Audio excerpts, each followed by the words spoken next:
This is a recording of the speech given by Her Holiness Mataji Nirmala Devi on the third day of the 3-day seminar held at CJ Hall from 19th March to 21st March 1976.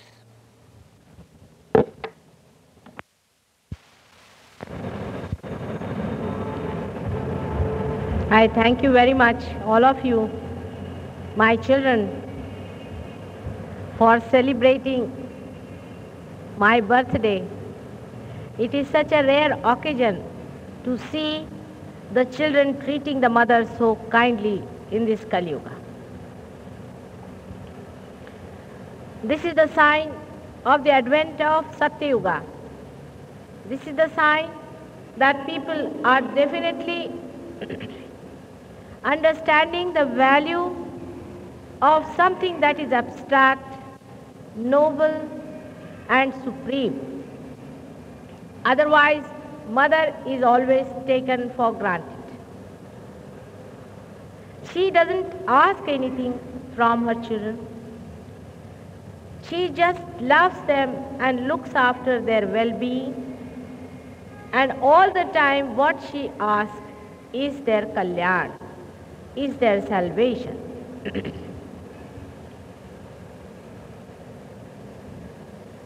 I was very happy to see in those 3 days we had our seminar in this hall that so many new people have now got realization.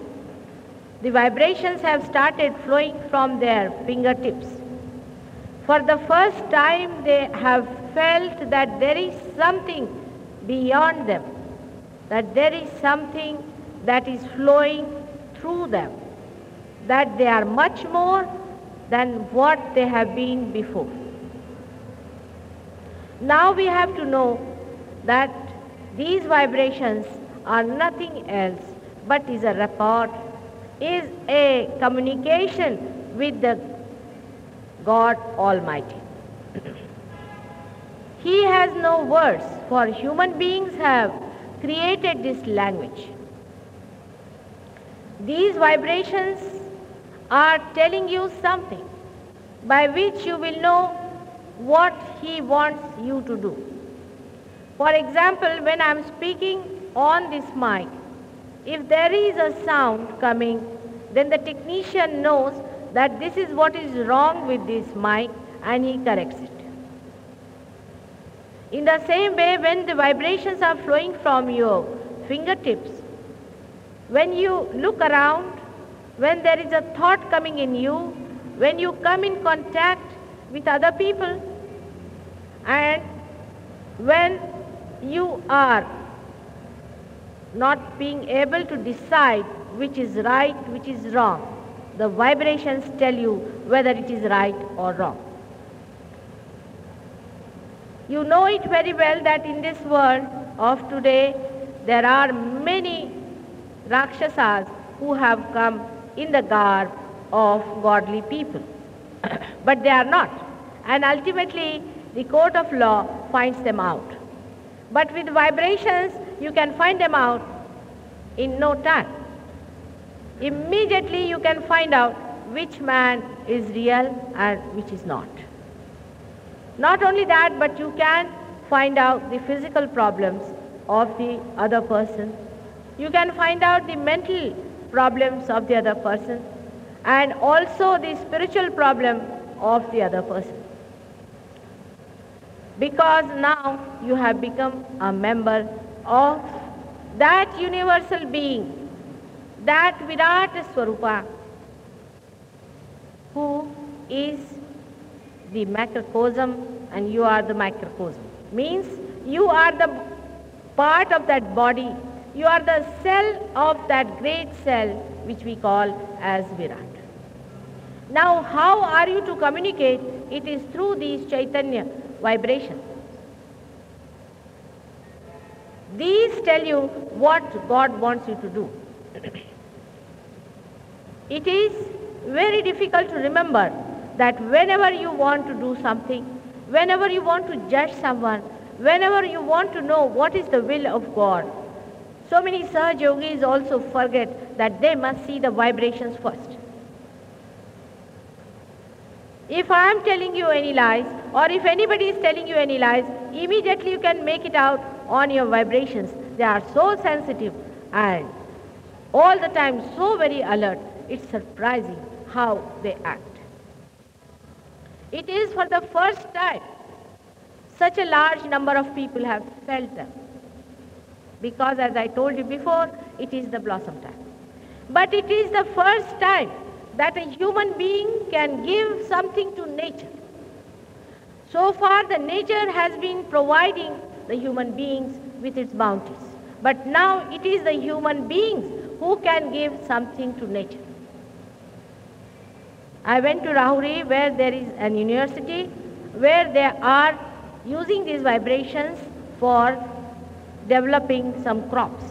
And they found out with the vibrated water, they got 10 times more the crop. They got beautiful fruits. The fruits have got such shining luster on their face that you can say that Ya Devi Sarvabhuteshu Kanti Rupena Samstita. You can see the Kanti, the luster on these fruits, and they are so beautifully tasty.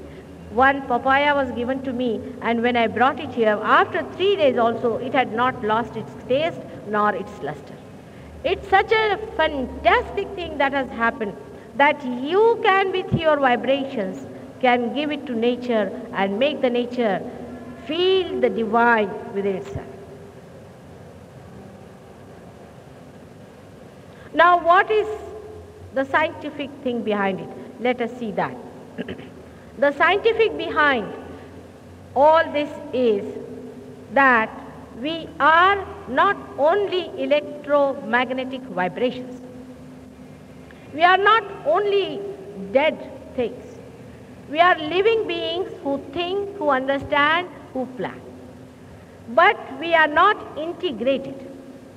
In a dead thing like this, there is only electromagnetic vibrations in the molecules. Then when it becomes living, there is prana. Beyond the prana is the pranava, where there are 7 powers all together in them. And these basic 7 powers, I should say, because they are actually 21 raised to power 1000 powers in pranava. But I would say basically 7, which can be subdivided later. Basically 7 powers in the pranava flow, and they enrich the electromagnetic vibration by synthesis. The analysis has brought about the electromagnetic vibrations, one of the many powers of the pranava. And when some of you who are realized put your hands towards anything that is growing, the synthesis takes place and the pranava is increased, and that's how you get these beautiful things created out of living things. Even the dead things, which we call as dead, can be full of pranava. For example, all our Ganeshas that we have got, Ashtavinayakas, they are all not symbols only, but they are living gods, because though they look like stones, through them these vibrations are coming. Now when I say this, it is better that you go and find out for yourself, those who are getting vibrations. I had a problem once when I was talking about Mary, that she was the Adi Shakti herself. An Indian lady got very angry with me, and she said, what did she do except for crying? And I said, what did Sita do except for crying? And what did Radha do except for crying? But they are the embodiment of Shakti, and you can see that. So she said, how am I to believe it? I said, you just put your hands and say, is Mary divine power? Is she the divine mother? And immediately she started getting the vibrations. The other person who was doubting it told me that he went to this Matamauli temple and he got such a tremendous force of vibrations pouring onto him, even when he had not even climbed one step. Our Mahalakshmi temple also is a gift of the nature to you, which is a vibrated stone, is a fact, which you can go and see for yourself. But the people who have used it, the people who are using its powers, are making money are doing all kinds of bad things, they have no right to be there. When such people are there at that spot where the vibrations are coming, there is a cloud of darkness over these big, great things that nature has given us, the Mother Nature has provided us with, and then we start doubting God. But the realized soul in a way is better than those because he understands, he plans, he can clear his vibrations if there is any cloud covers it. Yesterday I gave you the names of all the chakras that are within our being and the centers that they are controlling. Today I would like to tell you what are the things necessary for a person to keep these chakras all right. The first chakra is that of Muladhara chakra. Now Muladhara chakra is a chakra, as I told you yesterday, that of innocence. Innocence of Sri Ganesh. He sits there and emits innocence. Now whether there is Ganesh or not, he is there. Whether you see him or not, I see him there. He is there. He sits there and he emits these vibrations into every human being. But he is not awakened in every human being. When you disrespect him by your wrong behavior towards sex, he slips off. Or sometimes he gets so annoyed with you that you get tremendous heat in your body.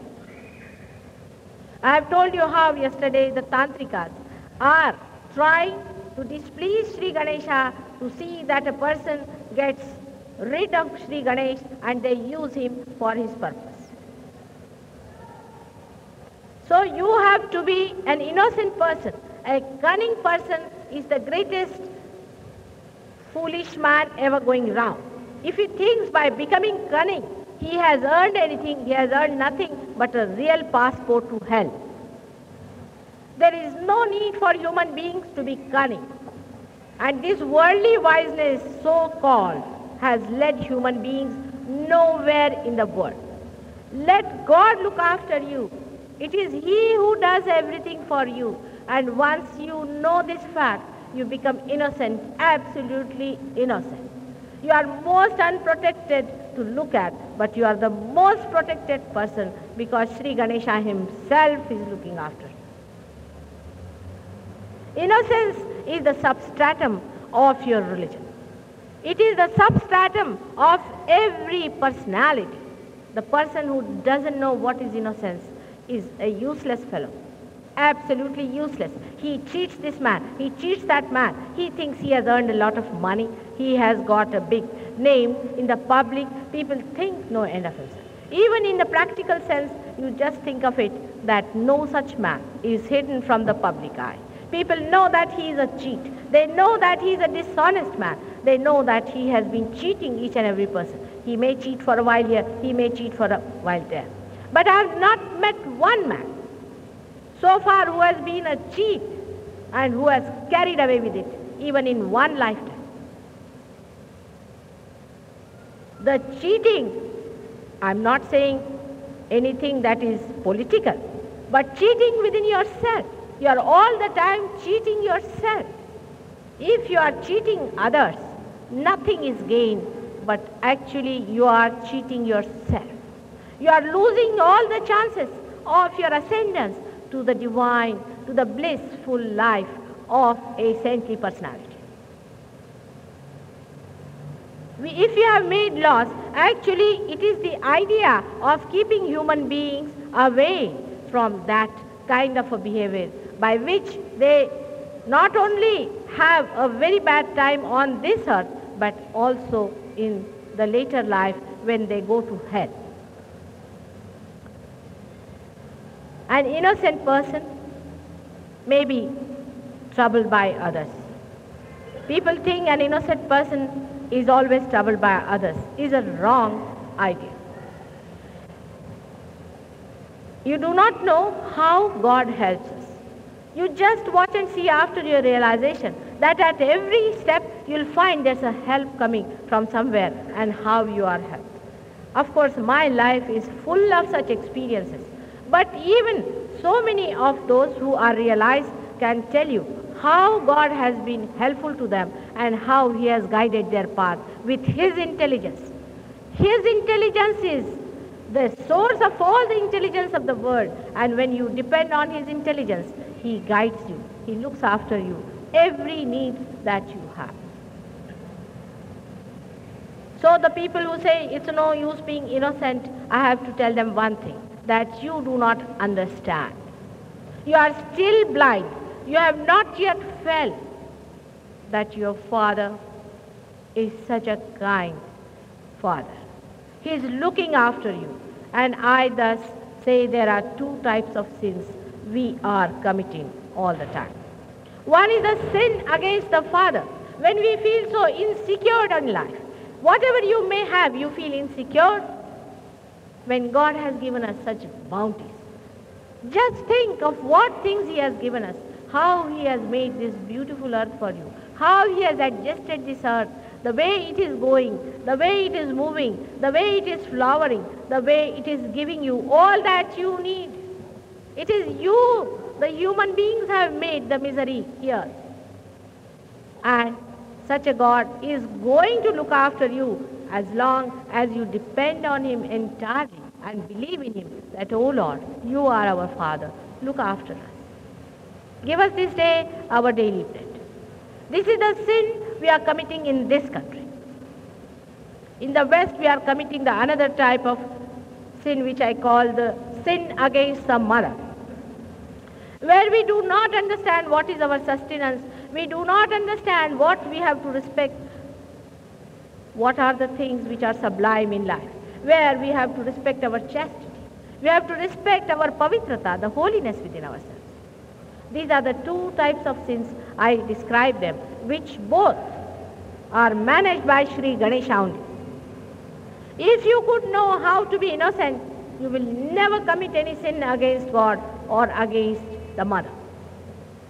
Because mother is looking after the innocent babe. She is all the time bothered. Whenever you remember her, whenever you think of her, she is there to look after. And she gives a promise.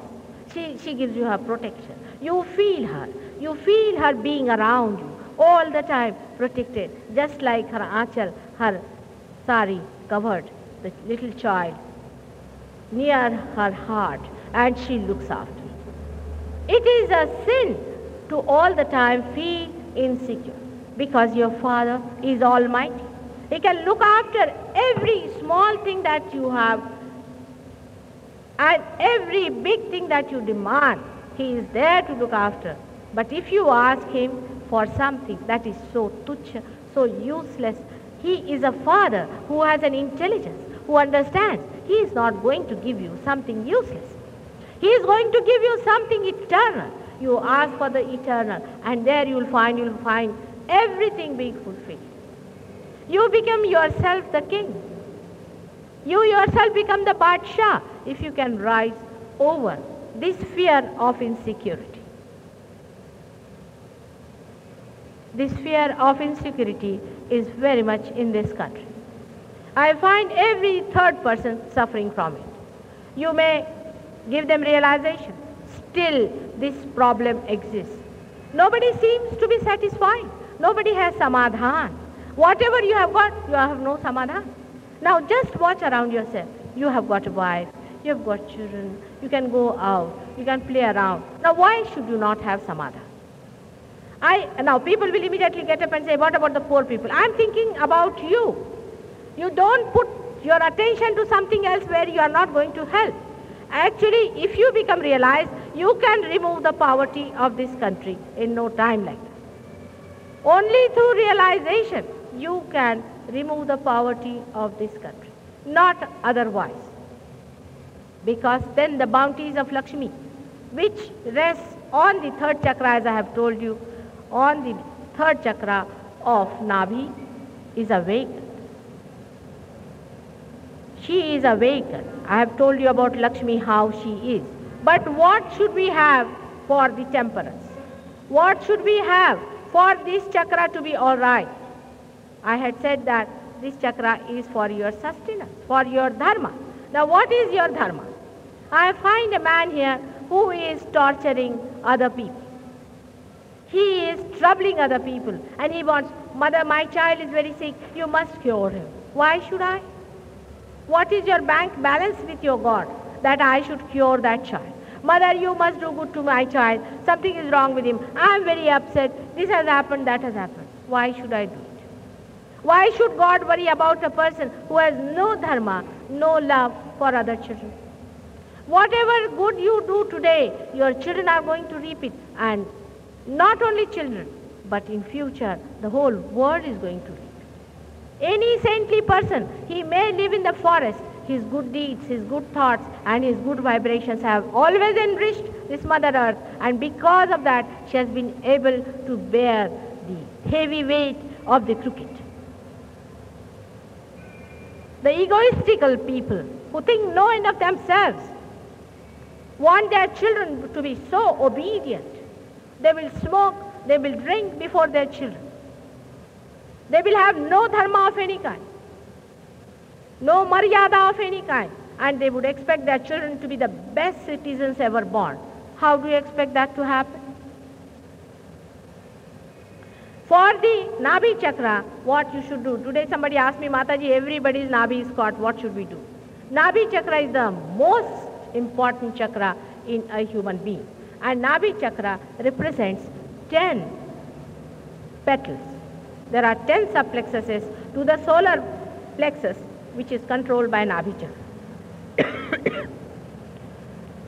It is given in the Bible, the 10 commandments. That gives a little rough idea as to what should one do as to have those 10 petals all right. The dharma in the stomach has to be first balanced. Once you have a balanced temperance dharma, then you become dharmatit. You go beyond any sustenance where you yourself become sustenance. You cannot do wrong after that. But first of all, your Nabhi Chakra is to be settled. Now, how to settle the Nabhi Chakra? Some people have a foolish idea by doing mechanical things, you can do Nabhi Chakra. We have some mad people here, some Sahaja Yogis also, all the time doing like this, doing like that. They do not understand it is not to be that mechanical. It is a living thing. It is awareness which understands. It is a thing that feels. And you must know that it can be described as a heart and a brain and a mind combined together exist in the stomach of the man. Now the food we eat, start it from there. When we eat the food, we must vibrate it. I am talking for Sahaja Yogis. Put your hands for the food. See that in your family nobody is starving, that the servants are not starving, that the cattle is not starving. See to it that you give something out of your food to others. I have seen people so insensitive in life that in their own family, the sister, if she is a widow, she doesn't get the food, and the lady is nicely eating her food. How can she? The food that you eat has to be vibrated. Now, it doesn't mean by any chance that you should have certain vitamins and this and that. It means the food that you have earned out of your sweat. It is not the food earned by troubling others, by taking away somebody's rights or something like that, but your own earnings, in your own family, cooked in love by your own family people, or if you have servants who are a member of your family, such a food should be eaten. But food is not so important. Again, the way we make fuss about food, that all our religion has gone into kitchen. There are two types of fusses we have, extremes. One is that people do not eat, they fast. All the time they are fasting. This is a sin against the mother, I say. The way you are fasting, the mother feels hurt. It's a funny thing, but if I tell you that nobody should fast when there is any celebration, but you can fast when there is a thing where you have to feel sorry for. While I find people fast at the time when you have to celebrate. This is a very wrong idea, and you are just going opposite the play of the evolution. That time you have to be happy and jubilant. Supposing at the blossom time, some trees do not blossom, then what do we call? We call them sick. In the same way, we are sick people, that we do not catch the time when we have to be happy and when we have to be unhappy, when we have to be fasting. But when it comes to eating, we are very much eating time. India, I think, is the worst as far as food is concerned. Morning till evening, we are thinking of food and food and food. We'll talk across, what did you have yesterday? What did I have today? We are such eaters, I tell you, and such tonguers, because nowhere in the world you will find people who talk of food so much. We are so much particular about what we eat as far as the taste is concerned. Now the UP people cannot eat South Indian food, South Indian people cannot eat Sindhi food, Sindhi people cannot eat Bengali food, all kinds of problems. So much so that we cannot eat one type of fish, we cannot eat another type of meat. In a country which is said to be suffering from food shortage, how can we afford to be so fussy? No one understands. It is something funny that nobody understands. How can people be that fussy about food? They may be having one meal, but even there, they'll be extremely fussy about food. Such fussy people are no good for vibrations. They have no good vibrations because all their attention, their chitta is lost in a tuchha thing like taste. It is tuchha. It is useless. Your attention which has to reach the divine is lost in all these things. The second thing about the food, I have told you that you are not to be extremist. Whatever you get at whatever time, you just eat it. You just forget it. Whether you had it or not makes no difference. Sometimes I really fast because I do not do it deliberately, but automatically sometimes it happens that nobody is in the house, I just forget about the food. Then the servant will tell me that you didn't have your breakfast, didn't have your lunch, you didn't have your dinner. I said, really? I didn't know that. All right, I'll have something to eat now. Like that, it goes on. But I'm quite hale and hearty. So much fuss is made about food in this country is not behoving the wisdom and the background we had. We are the people who are born in the yoga food. This is a saintly country. Every particle of it is touched by the feet of Sita and Ram, who walked for you without any shoes just to vibrate this country. This is the Kundalini of the whole world. Here people are not going to waste their energy and their taste in horrible things like worrying about food. It's a shameful thing when I see even the rich and the poor, all of them, so much worried about the taste of the food. That doesn't mean you should not have any taste. I'm not saying that.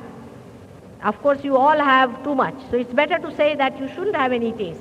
Whatever you may try, you will still have being Indians. We can never solve our food problems because of fussy nature.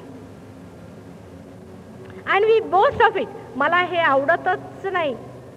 मुझे तो ये पसंद ही नहीं है. मुझे इसका शौक ही नहीं है. We boast of it. Just think of it. While food, what is so important about it? Just a part of it. Just when you have it, you can have it. Or if you don't have it, you don't have it. It is not so important. The way we give importance to these useless things spoils our chances of evolution. Now, in the temperance you should come, as far as the religion is concerned also. There are people who are extremists in this country. We are the greatest product of extremism. You will see that here now. If I go and talk to Christians about the integration of religion which exists within ourselves as a fact, they'll say, you get out from here. But the Christians in the Western countries will listen to me. If I talk to the Muslims that you are fanatics, and this is not religion, but religion is that you stop your drinking, which Muhammad Sahib has told you. Here the Muslims will cut my throat, I think. But in Iran, they listen to me for this. They give up their drinking. Everybody's religion seems to be in danger in this great country of religion itself, where the religion itself has been established, the Kumbh has been established in this beautiful land. Everybody's religion seems to be in danger. Some people came to tell me, what are you going to do about the saving of Hindu religion? I said, what is happening to Hindu religion? Out of this fear, they have developed sectarism. Out of these nonsensical ideas of creating caste in birth, they have created this problem within us. Now let us decide that the caste is not according to your birth, but according to your temperament. Today only in the morning I have told you that Vyasa, the one who wrote Gita, was a child of a fisherwoman. And his father was Parashar Muni. It's a fact. It's a historical fact. But still we'll stick on to it saying that we are higher caste and lower caste. I went to Pune and there are very Brahmin-minded some people. They said, Mataji, you are not a Brahmin, you cannot speak in this hall. I said, all right, let me see who is a Brahmin. They came before me and they started shaking like this. I said, why are you shaking? They said, because you are a Shakti, we are shaking. I said, if I am a Shakti, you are shaking. There are some people from the madhouse, they are also shaking the same. You are mad with the idea of these fanatic things that have gone into your head. Every human being has got a Kundalini. You must know that. And once you disrespect anybody under these false denominations and these false identifications, you must know that you are sinning against God by doing that. So, to speak about any religion in that fashion is a sin. That's what Sai Baba has said again and again. He was a Muslim. When he died, all of them tortured his life because he was born in a Muslim family. And when he died, the same people were born and now doing Aarti Sai Baba there. To understand religion in its true manner is the sustenance, is the dharma within yourself. You understand in its essence what is religion. Sitting before God, mechanically doing some things without feeling anything about it creates such a problem for you that to give you realization is an impossibility. Thank God, by God's grace, such great sages have been born in this country like Yoga Vasishtha, like Sri Shankaracharya. They have written all about it. They have written that religion comes within yourself spontaneously. And it has nothing to do with all these horrible karyas we are doing. But ask the other people who are following them. Those who have got pithas are talking of caste by birth. There cannot be a caste by birth for a Hindu, at least if you believe in the reincarnation of life. Because today you are born a Hindu today, and maybe you might have been born a Muslim. I have seen many Muslims in Iran doing Aarti, and I have seen many Hindus, Brahmins doing namaz. Extremists are born from one extreme to another. Here they are born as mullahs, and there they are born as these pandits. They are all against anti-religion. They can never accept a saint. They can never accept religion because they live by destroying religion within. Because their pet palna hota hai na. They look after their stomach by destroying your religion. सवा रुपया दो, अच्छा अगर change नहीं है तो हम देते हैं. These kind of people have ruined this country, and they are all sitting in the temples. I went to this Vrindavan and I was shocked that all the Rakshasas who were with Kansa are born there as pujaris, and all of them are Rakshasas, one better than the other, I tell you. Terrible Rakshasas they are. You can feel their vibrations. You can't stand on those temples even for 1 minute. You burn the temple the way they are there.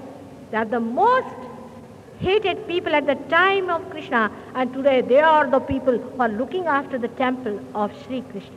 A day will come, that's why. People like Muhammad Ghazni came and destroyed these things, because you are the people who run after some persons who are just befooling you all the time. So the force of nature comes and destroys it. And that's how Somnath, such a great temple, was destroyed. It is our doing. the way we fall at such feeding, those people who are not to be even kicked by you, the way we run after them and listen to them. In every temple today, in every masjid and in every church, we'll find these people in the guard of Rakshasas. I don't say all of them are like that. I never say that, but there are many like that.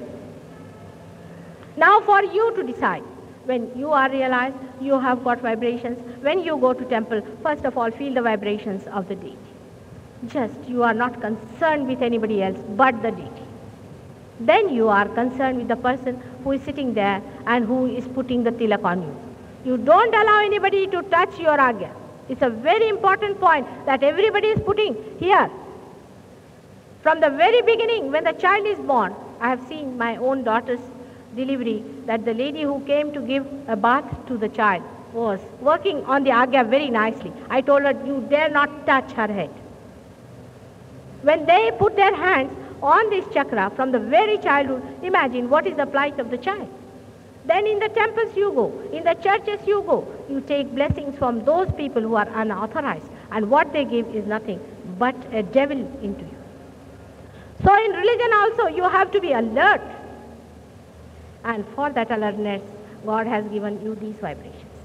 To use them wherever you go, in every book, whatever you read, take the essence out of it. Do not read only because you want to read it, but to take out the essence by which you get the final and then you tally it. Partala karunge.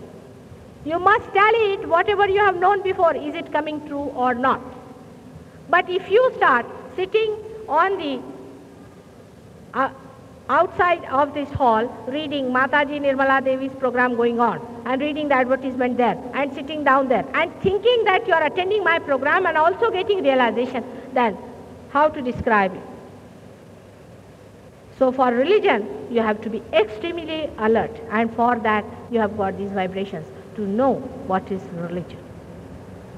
It gives you guidance. It gives you help. It gives you moral courage. We had somebody with us, a young boy, from a very rigid family. And in his family there is a custom that they take a newly married bride to a temple where she has to use a matka, and in that she has to do that blowing. Ghagri, Funkne as they call it. He got his realization and he went very high up. And he bluntly refused his parents and all the community and told them off that this is the way you are getting devils in the house. And this is possession. This is not religion. No goddess is coming into these women who are possessed. And he was the youngest in the family. And he stood up and he said, no, I will not. And they had to agree to him because they had seen those women who were possessed were already suffering. He brought them to me. I removed their possessions. And then they saw that they got peace, they got health, and they were better off. Let us not accept something that is going to ruin us. It's a simple thing. We want to accept possessions. Some people, if you see the possessed people, you'll be shocked. The other day in Ambernath, one man, a disciple of somebody who came to see me with his big photograph here, and I think he's teaching something about sex. He came, as soon as he saw me, he went round and round and round. I don't know, so fast, just like a fan, and he fell on me. And I was shocked. I said, where have you been, my child? He was so proud. I'm very happy. I'm all peaceful. I said, this is the way you are peaceful. Just now you are so badly hurt. But they are so happy with the possession. He just went round and round and round for about 5 minutes, just imagine. And he just fell flat. And he thought, oh, he is God. That is what you have to know in your Nabhi Chakra, that you are not to get possessed. The possessions mostly appear on the Nabhi Chakra. And that is the reason why on the left-hand side, the Nabhi is impossible. It's very difficult to excite. It is very difficult to take out the possession. I have to use so many methods to take out the possession.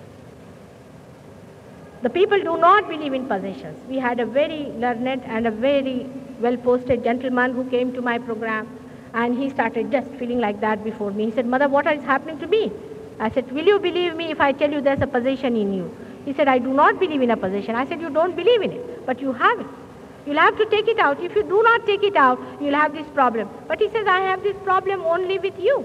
Yes, of course, because I can frighten that possession in you. And he is getting frightened before. Then I removed that possession. But he told me that he had a severe pain all the time in the head, and now it's gone and finished. We must decide that we are going to be all right. We are going to be rid of possessions. We are not going to feel shy of it. We are not going to continue with them because we have some false ideas about our own dignity.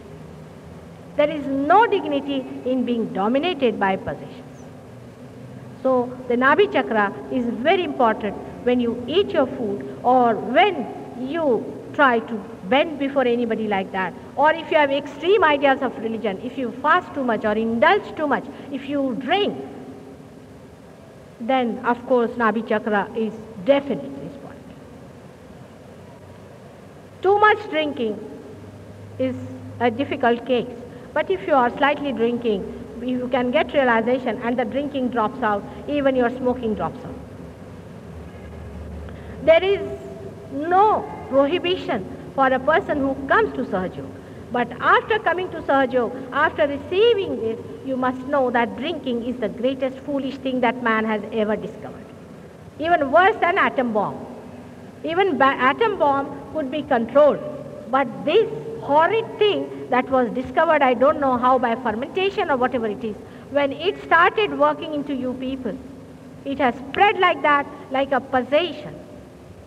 Like an ugly possession into you, and once you start smoking, you go on smoking and you go on drinking. Is the worst habit that man can have is drinking. But drinking need not be given up before coming to Sahaja Yoga. Now those who drink will not like it when I tell them, because they think drinking is the greatest bliss in the world.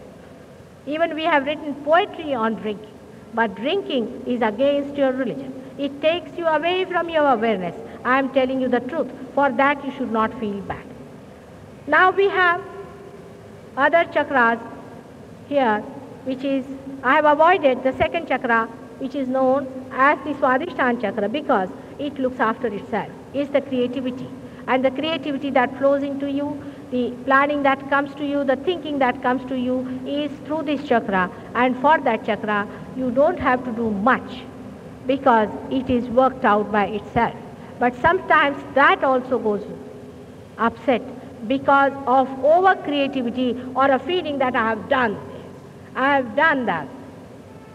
Even a man like great King Shivaji was once little bit corrected by his great guru Samarth Ramdas. He corrected him because he felt that he is building the fort.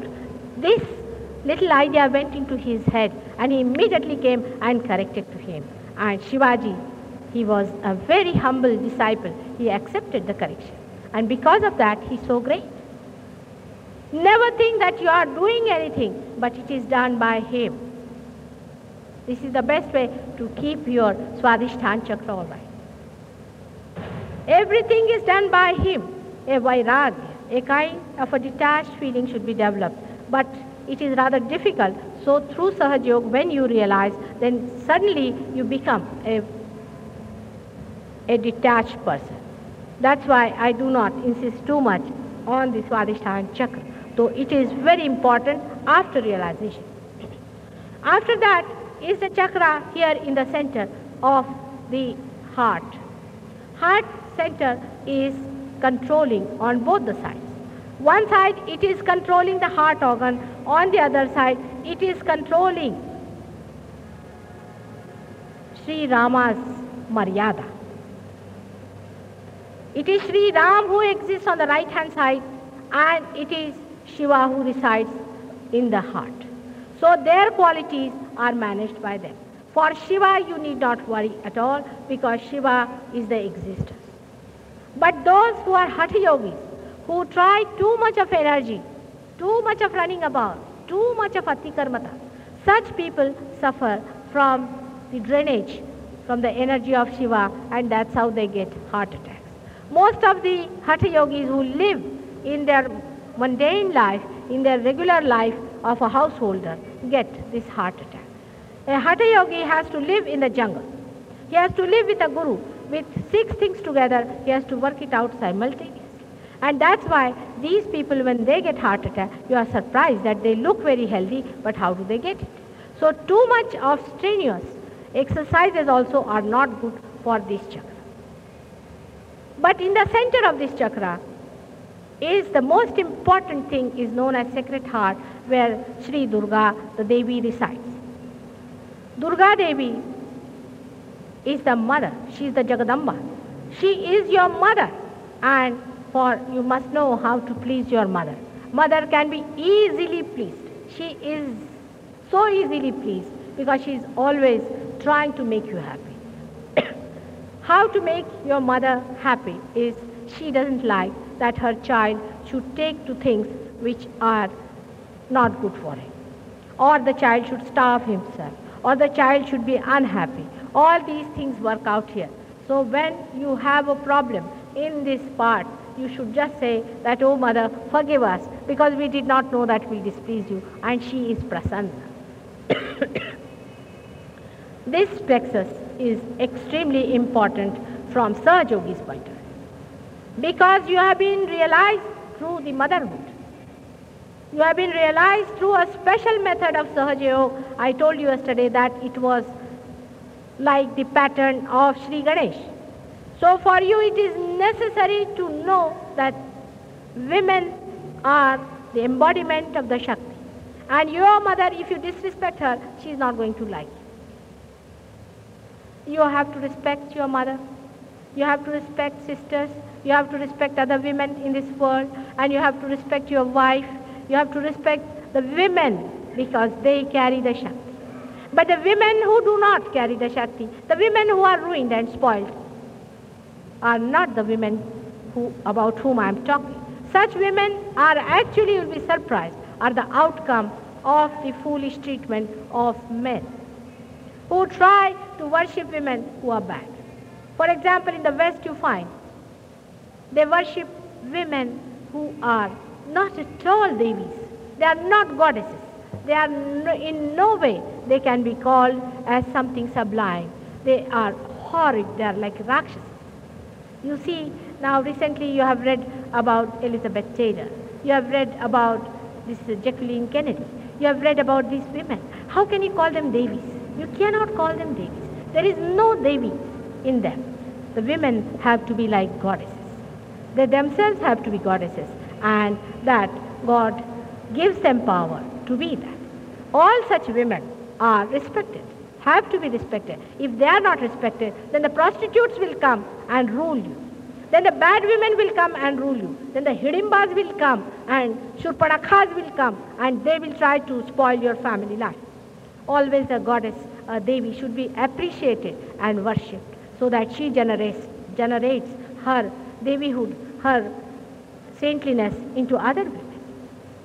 A woman doesn't dominate. She does not. She is not meant for domination. But she has a capacity to take all the domination onto herself, like this earth is, this Dhara is. She takes all the domination into herself. She is much more powerful than the man is. She can take all that into herself and she can bear it. She can. It is the power of a woman who can do it. The more you are powerful, the more you can do it. So the women who start calling themselves to be men, or sort of we must fight with men and we must become like men, are really foolish because they want to come down. Men are depending on their power. So the women are respected who have this power, and respect such women and tell them, because their understanding of things is more intuitive. They understand things intuitionally. You tell them whatever you think is wisdom and listen to them also, because they too have intuition if they are godlike women. On top of that is the chakra of Sri Krishna, as I told you yesterday, which is called as Vishuddhi chakra. I told you yesterday also that it has got 16 plexuses, subplexuses, and it has got 2 more things added to it, that the ego and superego arise from that point. Now, this is how a human being is controlled by Sri Krishna. And who is Sri Krishna? Sri Krishna is the aspect of God which represents Virat.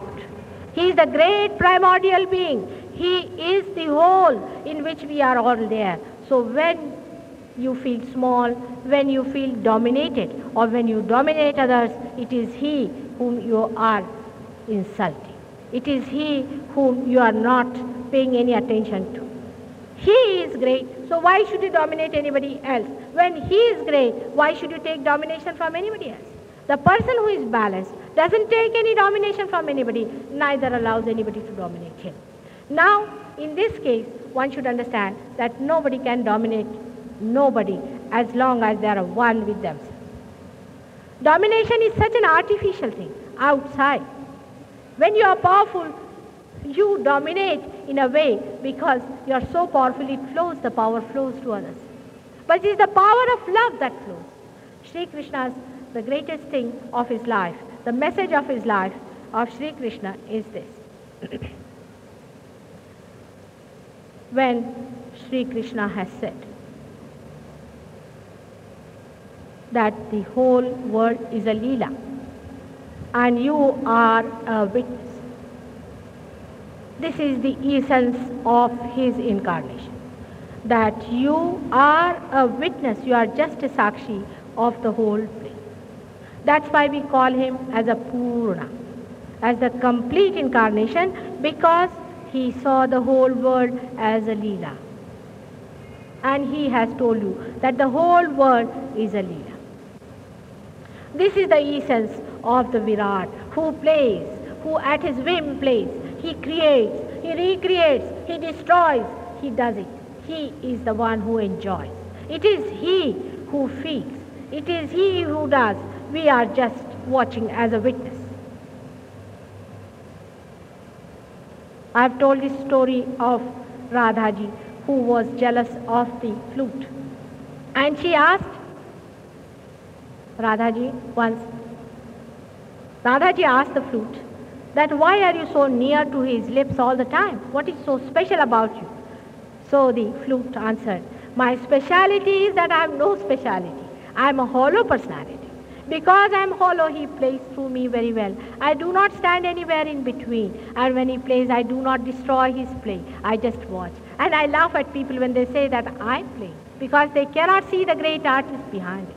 It's like that. You have to be a witness. And you become a witness as soon as you get your realization through Sahajog, because you go into thoughtless awareness. All your problems drop out like that. You feel the whole load has come down. You feel so relaxed because you are just a witness of the play. You are seeing the waves coming this way and waves going that way. You are now on the boat. You are not afraid of getting drowned.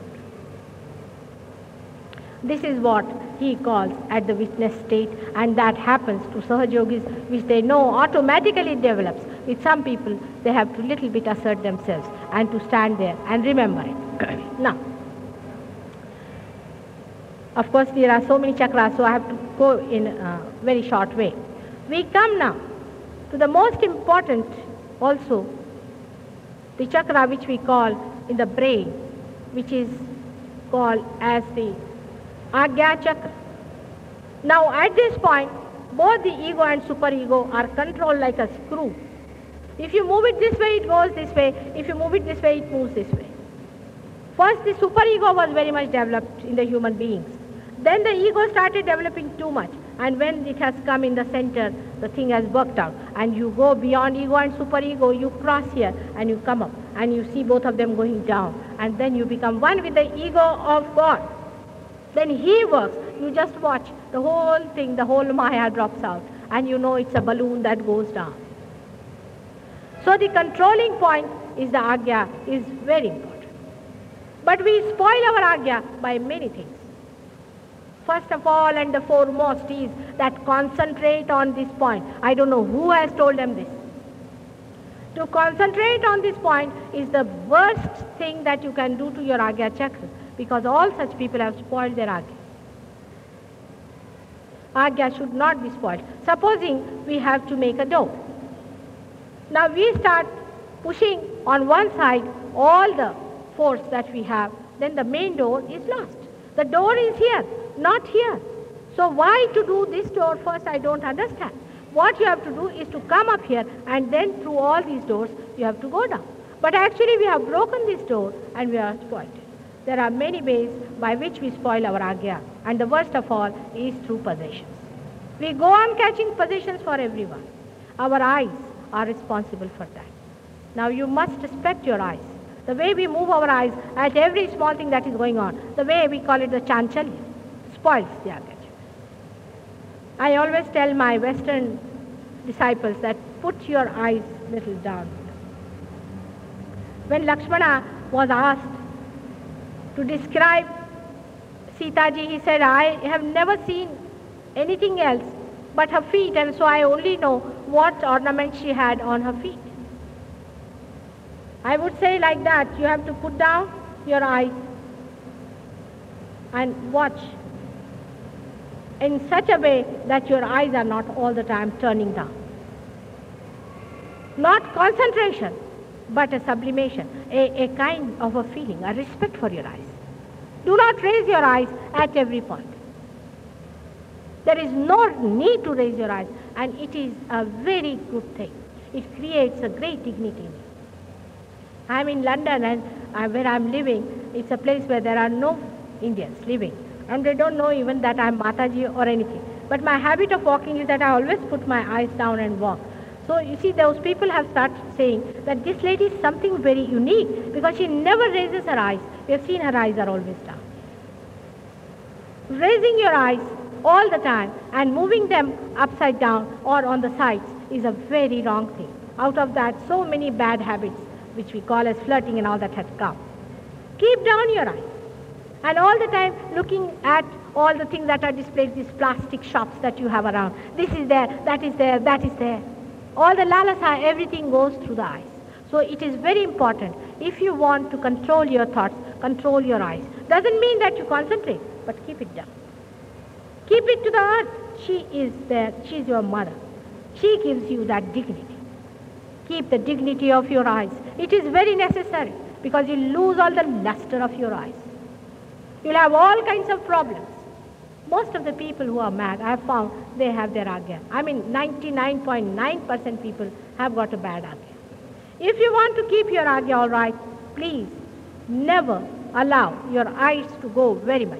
If it has formed a habit, try to put it down. It's easy. Even the foreigners can do it, but they are much more obedient because they feel so lost that whatever I tell them, they are willing to do. They are much more obedient than my Indian disciples are. Because they have realized that they have reached a point from where they are just going to break. They have reached the last point of breaking. And that's why when I tell them that you have to put down their eyes, they walk like this. For me, it doesn't matter whether I raise my eyes or keep them down. But when I raise my eyes, I find some people start shaking. Some people feeling nervous. Some people elated. So automatically I feel concerned about them. So I put my eyes down, so that their agya is not excited and their possessions do not disturb them when they are just walking on the street. That is how we spoil our agya many a times. There are many things, but one of them I have told. The last, the most important, is the Sahasrara, where we have got 1,000 nerves. But when they are enlightened, they look like flames. I have seen them. They look like 1,000 flames, living flames, just like this. And these flames, when they open out like that, like a lotus. And that's why in the Bible it is said that I will appear before you like tongues of flames. But these Christians, will they understand what does that mean? It is such a mysterious book because if it were not that mysterious, I think they would have killed even the 12 disciples of Christ. So these 1,000 petals are very important. And there resides the Adi Shakti, the complete integration, the complete form of all these incarnations. She is the person who organizes and coordinates and arranges and puts things together. That's why at the Sahasrara you have to come, and the Sahasrara is broken, and from there flows your own chitta into this all-pervading power, and you feel these vibrations, these things flowing onto you. For the first time, your central nervous system feels the divine Before this, your central system did not know. It only knew the touch of hot, cold and things. But now you feel a person is hot or a cold. You feel a person is burning you. You feel the blisters in your fingers when you look at somebody. You sometimes feel that a person is giving you beautiful, cool vibrations. I feel very happy. Oh, what a nice. As if you are getting the fragrance of that person. First time you develop that nose, you develop those eyes, chakshu, a special one that gives you the idea of the divine. This subject, as I have told you, is so much. And many times I had to repeat so many things because every time we get new people. But in any case, I have to give you a good news on this auspicious day that we have been able to purchase a beautiful property in Khar. This place is known as Maya and is on the 17th road. And this is a place where we are going to have our meditation center, also an office for people who want to go, and also we'll have a brain trust, people who will explain to you what is Kundalini, how to master it. After realization, do not give it up because it's a very great thing you have got it. Now you can master it. You become the masters of Kundalini. Just like by raising your fingers, you are going to give realization to people because I have told you that you are made after the pattern of Sri Ganesh, who was all powerful. No one could cross his powers. In the same way, you, the Sahajogis today, I promise you try, you will have such tremendous powers if you keep your chakras all right. Try to keep them all right. And these are the powers of God for which you are working. You are made for that. You are the chosen ones who are being selected by God to do His work and to do His glorious and beautiful, complete edifice of Satya. You are the foundation. And there are thousands of children who will be born, who will know vibrations from their childhood. They will know Kundalini from their childhood. They'll work out on the Kundalini Shastra. You'll be amazed how they know about it. I have seen my own grandchild, the way she is so clever at Kundalini. Immediately she'll put onto that. She'll bring something and push onto that man and take out his position. I have seen many children being born, and I have told you thousands of them will be born, but they will be later on. You are the foundation. Sahajogi has no business to be frivolous, to be cheapish, to be egoistical, and to be fighting for small differences. You are not that. You are chosen people. Understand your dignity. Understand your position. You have been raised from an ordinary human level to this great level of a Sahaja. I expect you to have the attention placed into yourself and to understand your value, your worth. You are a diamond, and diamond is not thrown in the dust but is put on the pedestal. You are enlightened. Do not put your lights under the tables. It is to be put on the topmost places from where people can see. Today, it is the last day perhaps that I'll be meeting you.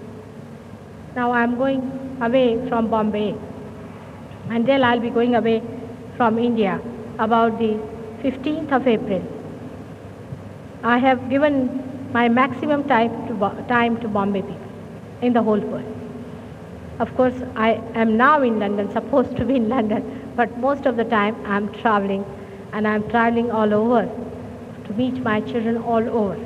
But you are the greatest blessed people in this whole world, and that's why the responsibility is greater. Because of certain reasons, you were here and I was here and it was done. But feel your responsibility. Don't be frivolous. Go deep down into it and take the charge. We have to change this world. We are the people who are going to ignite it. We are the people who are going to trigger it. And we have to bring about the advent of Satyuga, which should take only 2 years more, I think, to start. And as I have told you, in the year 99, it will be established. I may live, I may not live, to see the great work of my children who are so simple, so ordinary. They are not exceptional people. They are very simple people, but they are great, very great sages who have been searching, and today they are born as ordinary people in Bombay. May God bless you all on this day when I feel that I may not be able to see you again. And despite all my efforts, I could not give much time this time also to you. Next time I hope to come here, but see to it that you go to your meditation. Every Tuesday we have, and we have some other days. You should take the address and devote time for your meditation and for your growth and your evolution, so that others may be helped. And you tomorrow in the annals of history will go as the great pioneers of Sahaja Yoga. May God bless you.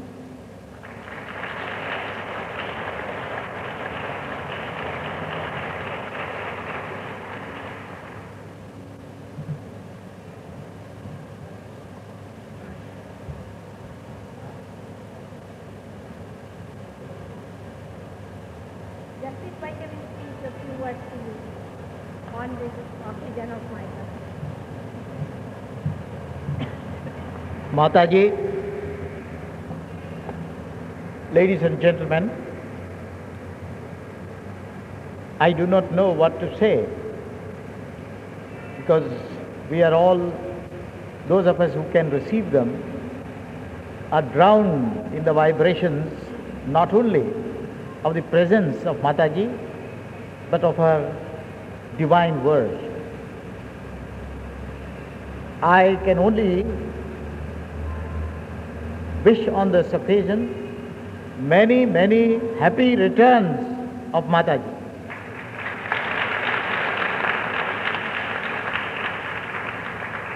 Not only in the usual sense, but the many happy returns in our presence, so that we can hear these wonderful words and feel these wonderful vibrations. What these vibrations are, I must confess that I cannot explain or describe in the way in which Mother can explain. But I am also one of you who feel the vibrations. Whenever I remember Mother, I immediately get those vibrations, cool breezes, which put me into a very serene sense of peace. I can't explain to you anything more, but I only congratulate you for what you have been feeling and experiencing. Because after all, religion and God are matters of experience, peace, love, and luster inside you, Antar Jyoti. Thank you very much for listening to these few words. After listening to the words which came out from the depth of experience of a kind which cannot be described in books or described in words, I bow to the Mother on behalf of you all, and I wish her many, many years of this divine service to humanity. Thank you.